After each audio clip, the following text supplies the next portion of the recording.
दोस्तों क्या आपने सोचा है कि जब कोई नया बच्चा पैदा होता है तो क्यों उसकी भी 2 आंखें होती हैं, कान की जगह पर कान और नाक की जगह पर नाक होती है? क्यों हाथी का बच्चा हाथी की तरह दिखता है और मनुष्य का बच्चा मनुष्य की तरह दिखता है? इसका कारण है जानकारी। ये जानकारी जेनेटिक मटेरियल में एनकोडेड रहती है और रिप्रोडक्शन के दौरान एक पीढ़ी से दूसरी पीढ़ी तक ट्रांसफर हो जाती है। रिप्रोडक्शन यानी कि दोबारा बनाना, ये एक ऐसा प्रोसेस है जिससे एक जीव अपने ही जैसे दूसरे जीव की रचना करता है। रिप्रोडक्शन 2 तरह का होता है, एसेक्सुअल रिप्रोडक्शन और सेक्सुअल रिप्रोडक्शन। एसेक्सुअल रिप्रोडक्शन में एक ही प्राणी अपने जैसे दूसरे प्राणी की रचना करने में सक्षम होता है, इसमें किसी दूसरे की कोई भागीदारी नहीं होती है। पर सेक्सुअल रिप्रोडक्शन में एक नए जीव की रचना करने के लिए 2 प्राणियों की जरूरत होती है, जिसमें एक प्राणी को हम मेल कहते हैं और दूसरे प्राणी को हम फीमेल कहते हैं। जैसा कि आप लोग जानते ही होंगे कि मनुष्य सेक्सुअली रिप्रोड्यूस करते हैं और सेक्सुअल रिप्रोडक्शन की शुरुआत होती है सेक्स सेल या गैमेट्स के बनने से। मेल और फीमेल दोनों अपना अपना सेक्स सेल बनाते हैं। मेल के सेक्स सेल को स्पर्म कहते हैं और फीमेल के सेक्स सेल को एग कहते हैं। सेक्सुअल रिप्रोडक्शन में एक नए प्राणी की रचना के लिए मेल स्पर्म्स को फीमेल एग के साथ मिलना होता है और जब स्पर्म्स एग के साथ मिल जाता है तो हम कहते हैं कि एग फर्टिलाइज हो गया और इस फर्टिलाइज्ड एग को जाइगोट कहते हैं। दोस्तों आज का वीडियो बेहद खास होने वाला क्योंकि आज मैं आपको इस 3D डिवाइस का इस्तेमाल करके रिप्रोडक्शन का कॉन्सेप्ट एक्सप्लेन करने वाला। इस डिवाइस का इस्तेमाल करके हम कई सारे नए नए एजुकेशनल मॉडल्स को 3D में देख सकते हैं और उसके कॉन्सेप्ट को बेहद आसानी से समझ सकते हैं। इस 3D मॉडल में आप आसानी से देख सकते हो कि कैसे जो स्पर्म्स हैं वो एग के साथ मिल रहे हैं और जाइगोट बना रहे हैं। बस इतना ही नहीं, आप इस डिवाइस का इस्तेमाल करके वर्चुअल रियलिटी में भी 3D मॉडल को विजुअलाइज कर सकते हो। इसमें बिल्कुल आपको ऐसा फील आएगा जैसे 3D मॉडल जो है वो बिल्कुल आपकी आंखों के सामने रखा हुआ और इसे आप इस कंट्रोलर की मदद से एडजस्ट करके व्यू चेंज भी कर सकते हो। दोस्तों अगर आपको ये प्रोडक्ट पसंद आता है और आप भी इसे इस्तेमाल करके देखना चाहते हो तो आप इसे टेक्सार की ऑफिशियल वेबसाइट या अमेज़न से भी परचेज कर सकते हो। लिंक मैंने डिस्क्रिप्शन में दे दिया है। पुरुषों और खास कर की स्त्रियों में कुछ ऐसे ऑर्गन्स होते हैं जो एक नए मनुष्य की रचना करने में सक्षम होते हैं। इन ऑर्गन्स को रिप्रोडक्टिव ऑर्गन्स कहा जाता है। तो चलिए एक एक करके हम इन रिप्रोडक्टिव ऑर्गन्स और इनके सिस्टम को समझने की कोशिश करते हैं और शुरुआत करते हैं मेल रिप्रोडक्टिव ऑर्गन के सिस्टम से। देखो, मेल रिप्रोडक्टिव सिस्टम में टेस्टिस का एक जोड़ा होता है जो स्पर्म्स बनाता है। अब ये स्पर्म्स क्या होते हैं? स्पर्म एक बहुत छोटा सेल होता है जो मेनली पानी, प्लाज्मा और म्यूकस से मिलकर बना होता है। इसमें करीब 5 से 25 कैलोरी की एनर्जी होती है और कुछ जरूरी न्यूट्रिएंट्स जैसे कैल्शियम होते हैं। दोस्तों क्या आपको पता है कि हर रोज एक वयस्क पुरुष के टेस्टिस में करोड़ों स्पर्म्स बनते हैं और कमाल की बात तो यह है कि एक महिला को प्रेग्नेंट होने के लिए मात्र 1 स्पर्म की जरूरत होती है। टेस्टिस पेट के बाहर दोनों टांगों के बीच स्किन और कनेक्टिव टिश्यू से बने हुए थैले में रहता है। इस थैले को स्क्रोटम कहते हैं। पर ये टेस्टिस पेट के अंदर भी तो हो सकते थे। देखो, असल में स्पर्म्स को बनने के लिए जो टेम्परेचर चाहिए होता है वो हमारी बॉडी टेम्परेचर से 2-3 डिग्री कम होता है। इसलिए ये टेस्टिस बॉडी से थोड़ा दूर रखे होते हैं ताकि अपने लो टेम्परेचर को मेंटेन कर सकें और स्पर्म्स आसानी से बन सकें। अब टेस्टिस से जुड़ा हुआ ये जो पार्ट आप देख रहे हो ये एपिडिडर्मिस है। ये एक बेहद घुमावदार ट्यूब होती है और टेस्टिस में जो स्पर्म्स बनते हैं वो एपिडिडर्मिस में आके स्टोर हो जाते हैं। देखो, डायरेक्टली टेस्टिस से निकला हुआ स्पर्म फीमेल एग को फर्टिलाइज नहीं कर सकता है। पहले इस स्पर्म को कई दिनों तक एपिडिडर्मिस में स्टोर रहना होता है, उसके बाद ही ये फीमेल एग को फर्टिलाइज करने में सक्षम हो पाता है। एपिडिडर्मिस के बाद जो नली होती है उसे वास डेफरेंस या स्पर्म डक्ट कहते हैं। ये पेट के अंदर यूरिनरी ब्लैडर यानी कि वो थैली जिसमें मूत्र जमा रहता है उसके ऊपर से पास होते हुए प्रोस्टेट के अंदर चला जाता है। अब प्रोस्टेट के अंदर आप देखो, ये जो स्पर्म डक्ट है ये मूत्र नली से मिल रहा है। असल में मेल में मूत्र और स्पर्म दोनों एक ही नली से बाहर निकलते हैं और इस नली को कहते हैं यूरेथ्रा। यूरेथ्रा पेनिस के बीचों बीच बाहर निकलती है। पेनिस एक सिलेंड्रिकल, स्पंजी और मस्कुलर ऑर्गन होता है जिसमें बहुत सारे ब्लड वेसल्स होते हैं और सेक्सुअल एक्साइटमेंट के दौरान इसके टिश्यू ब्लड से भर जाते हैं जिसके कारण ये सख्त और सीधा हो जाता है। जब मेल इजैक्यूलेट करता है तब टेस्टिस से करीब 30 करोड़ स्पर्म्स बाहर निकलते हैं। सभी का बस एक ही उद्देश्य होता है, फीमेल एग के साथ मिलकर उसे फर्टिलाइज कर देना। ये स्पर्म्स टेस्टिस से वास डेफरेंस ट्यूब से होते हुए प्रोस्टेट में चले जाते हैं। इस दौरान प्रोस्टेट कॉन्ट्रैक्ट होकर मूत्र के रास्ते को बंद कर देता है और सीमन यूरेथ्रा के माध्यम से बाहर निकल जाता है। असल में स्पर्म अकेला बॉडी से बाहर नहीं निकलता है। टेस्टिस से लेकर बाहर निकलने के रास्ते में कई ग्लैंड्स होती हैं जो इसमें जरूरी फ्लूइड रिलीज करती हैं। फॉर एग्जाम्पल सेमिनल वेसिकल और प्रोस्टेट दोनों ही इसमें जरूरी फ्लूइड रिलीज करते हैं। और ये जो अलग अलग ग्लैंड फ्लूइड रिलीज करती हैं, इस मिक्सचर को सेमिनल प्लाज्मा कहते हैं।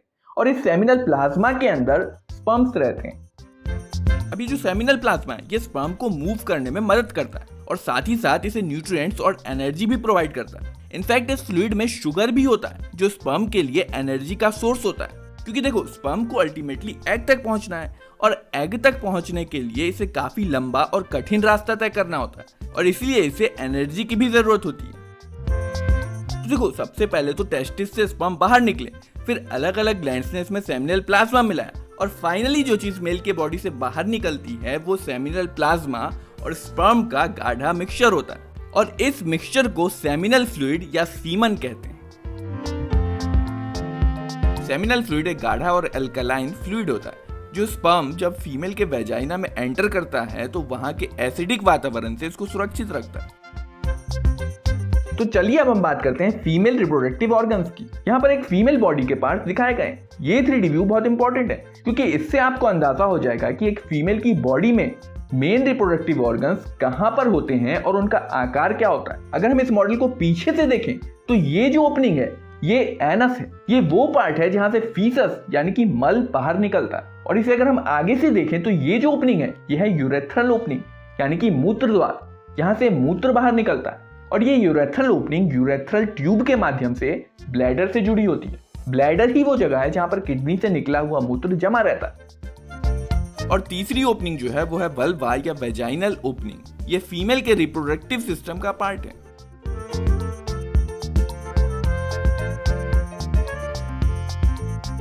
फीमेल रिप्रोडक्टिव सिस्टम में 2 ओवरीज, 2 फैलोपियन ट्यूब्स, एक यूटेरस और एक वेजाइना होती है।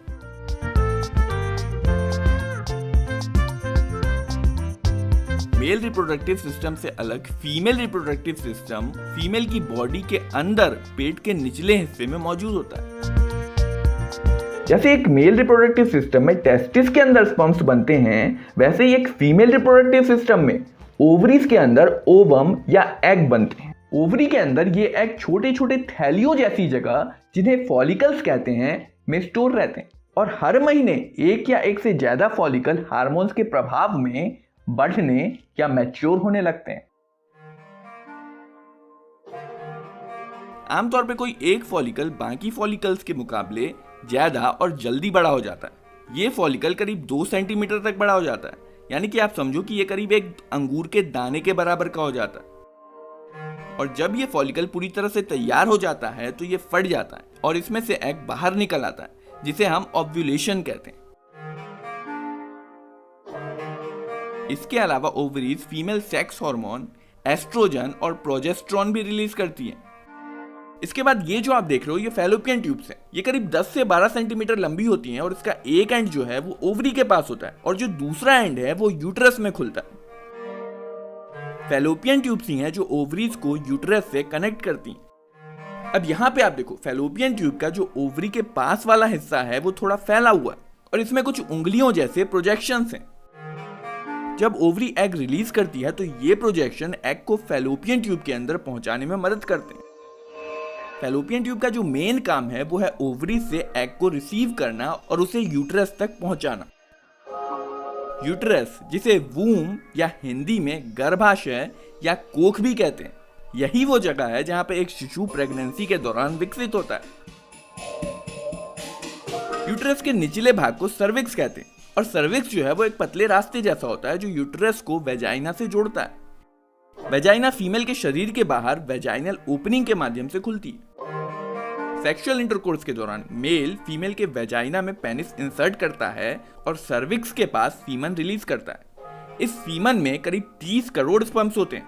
अगर परिस्थितियां सही रही तो इन 30 करोड़ स्पर्म्स में से एक स्पर्म एग के साथ मिल जाएगा और आगे चलकर शिशु के रूप में जन्म ले पाएगा। पर एग तक पहुंचने के लिए इन स्पर्म्स के पास एक सीमित समय, क्योंकि फीमेल रिप्रोडक्टिव ऑर्गन के अंदर ये स्पर्म्स 1 से 3 दिन तक ही जिंदा रह सकते हैं।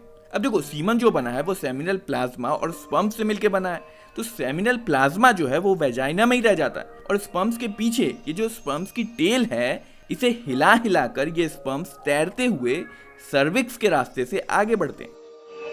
ये सर्विक्स एक पानी जैसा पदार्थ रिलीज करता है जिसे म्यूकस कहते हैं। ये स्पर्म को आगे बढ़ाने में मदद करता है। वहीं दूसरी तरफ ओवरी ने जो एग रिलीज किया था वो फैलोपियन ट्यूब के अंदर आ चुका है। अब देखो, फैलोपियन ट्यूब में ये कुछ छोटे छोटे बालों जैसे स्ट्रक्चर होते हैं जिन्हें सिलिया कहते हैं। सिलिया का बहुत इंपॉर्टेंट रोल होता है, ये एग को यूट्रस की तरफ धकेलते रहते हैं।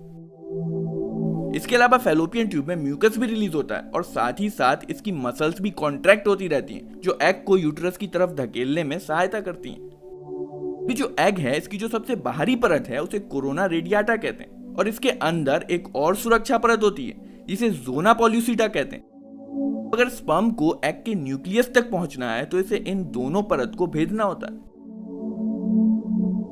ये जो आप देख रहे हो ये फैलोपियन ट्यूब का एम्प्यूला है। इसी रीजन में एग का फर्टिलाइजेशन होता है। अब देखो, फर्टिलाइजेशन के होने के लिए ये जरूरी है कि स्पर्म्स और एग दोनों एक ही समय पर इस एरिया में मौजूद हों, क्योंकि तभी तो स्पर्म एग को फर्टाइल करेगा। यही कारण है कि वेजाइना में अगर सीमन रिलीज हो भी जाता है तो भी यह जरूरी नहीं कि फीमेल प्रेग्नेंट हो ही जाए। जब स्पर्म सर्विक्स को पार करके यूट्रस में पहुंच जाता है तब यूट्रस की मांसपेशियों में होने वाले कॉन्ट्रैक्शंस इसे ऊपर की तरफ फैलोपियन ट्यूब तक पहुंचाने में मदद करते हैं। पर फैलोपियन ट्यूब में पहुंचना आसान नहीं होता। ज्यादातर स्पर्म्स तो सर्विक्स और यूट्रस के रास्ते में ही फंसे रह जाते हैं, इससे आगे वो बढ़ ही नहीं पाते। जो 20 करोड़ स्पर्म्स वेजाइना में रिलीज हुए थे उसमें से करीब 1000 स्पर्म्स ही फैलोपियन ट्यूब में एंटर कर पाते हैं। जहां एक तरफ फैलोपियन ट्यूब में मौजूद एग धीरे धीरे यूट्रस की तरफ बढ़ रहे होते हैं, वहीं दूसरी तरफ सैकड़ों स्पर्म्स जो फैलोपियन ट्यूब तक पहुंचने में कामयाब हो गए हैं वो एग की तरफ बढ़ रहे होते हैं। फाइनली इस लंबी और कठिन यात्रा के बाद करीब 200 से 300 स्पर्म एग को खोजने में कामयाब हो जाते हैं।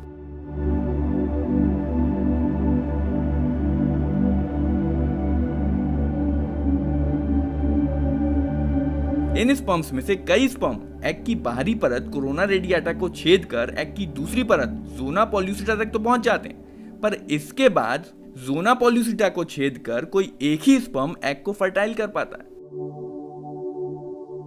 देखो, स्पर्म के ऊपरी भाग को एक्रोसोम कहते हैं और इसके अंदर एक डाइजेस्टिव एंजाइम भरा होता है। जब स्पर्म जोना पॉल्यूसिटा के अंदर जाने का प्रयास कर रहा होता है तब ये एंजाइम रिलीज हो जाता है और जोना पॉल्यूसिटा को डाइजेस्ट करके छेद बना देता है, जिसके माध्यम से ये एग के अंदर चला जाता है। जैसे ही कोई एक स्पर्म इस जोना पॉल्यूसिटा को छेद कर अंदर जाने में कामयाब हो जाता है, हम कहते हैं कि एग फर्टिलाइज हो चुका है। और इसके तुरंत बाद जोना पॉल्यूसिटा सख्त हो जाता है और दूसरे स्पर्म को एंटर करने से रोक देता है। स्पर्म के न्यूक्लियस जिसमें 23 क्रोमोसोम होते हैं वो एग के अंदर आ जाते हैं। क्रोमोसोम्स डीएनए के बने होते हैं और इसमें जेनेटिक इंफॉर्मेशन होती है।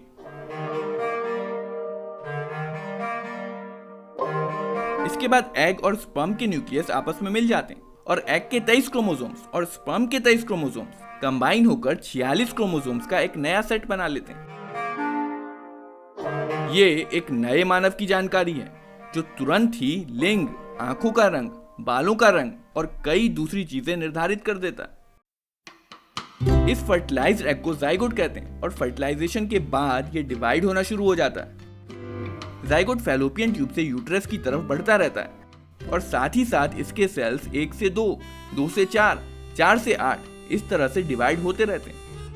5 से 6 दिन बाद जब जाइगोट यूट्रस में पहुंचता है तो ये 16 सेल में डिवाइड हो चुका होता है और इस 16 सेल वाले जाइगोट को अब ब्लास्टोसिस्ट कहा जाता है।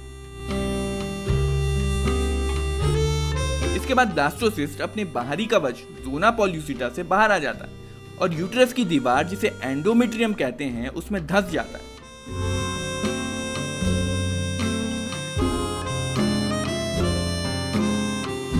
इसके बाद से ये एंडोमेट्रियम इसे ऑक्सीजन और दूसरे न्यूट्रिएंट्स प्रोवाइड करती है। प्रेगनेंसी के दौरान मां के यूट्रस में प्लेसेंटा विकसित होती है जो यूट्रस और बच्चे को अम्बिलिका कॉर्ड से जोड़ती है। प्लेसेंटा विकसित हो रहे बच्चे को ऑक्सीजन और जरूरी न्यूट्रिएंट्स प्रोवाइड करती है और वेस्ट प्रोडक्ट को रिमूव करती है।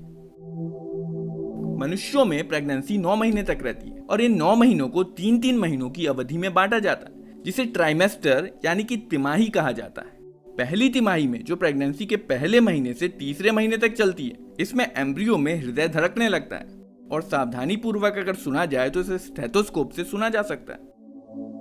प्रेगनेंसी के दूसरे महीने के अंत तक बच्चे के पैर, हाथ और अंगूठे निकल आते हैं और 12वें सप्ताह के अंत तक बच्चे के ज्यादातर महत्वपूर्ण ऑर्गन सिस्टम जैसे brain, lungs, liver, kidney etcetera विकसित हो चुके होते हैं। इसके अलावा बच्चे के एक्सटर्नल जेनिटल ऑर्गन्स, जिनसे ये पता चलता है कि बच्चा लड़का है या लड़की, भी बन चुके होते हैं।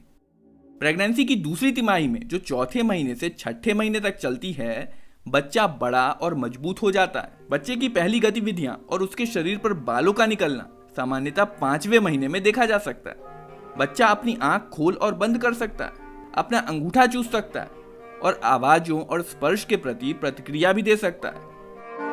24वें सप्ताह के अंत तक बच्चे का शरीर छोटे छोटे बाल, जिन्हें लूनुको कहा जाता है, से ढका होता है। पलकें अलग हो जाती हैं और पलक के बाल भी बन जाते हैं। प्रेगनेंसी की तीसरी तिमाही में, जो प्रेगनेंसी के 7वें महीने से 9वें महीने तक चलती है, बच्चा जन्म लेने के लिए लगभग तैयार हो जाता है। इस दौरान वो अपना वजन और फैट बढ़ाता है, जो उसे जन्म लेने के बाद गर्म रखने में मदद करते हैं। इस दौरान वो कुछ हुनर भी सीखता है, जैसे सांस लेना, निगलना और चूसना। वो अपनी माँ की आवाज और गंध को पहचान सकता है। गर्भावस्था के 9 महीने के अंत में बच्चा पूरी तरह से विकसित हो चुका होता है और माँ की कोख से बाहर निकलने के लिए तैयार होता है।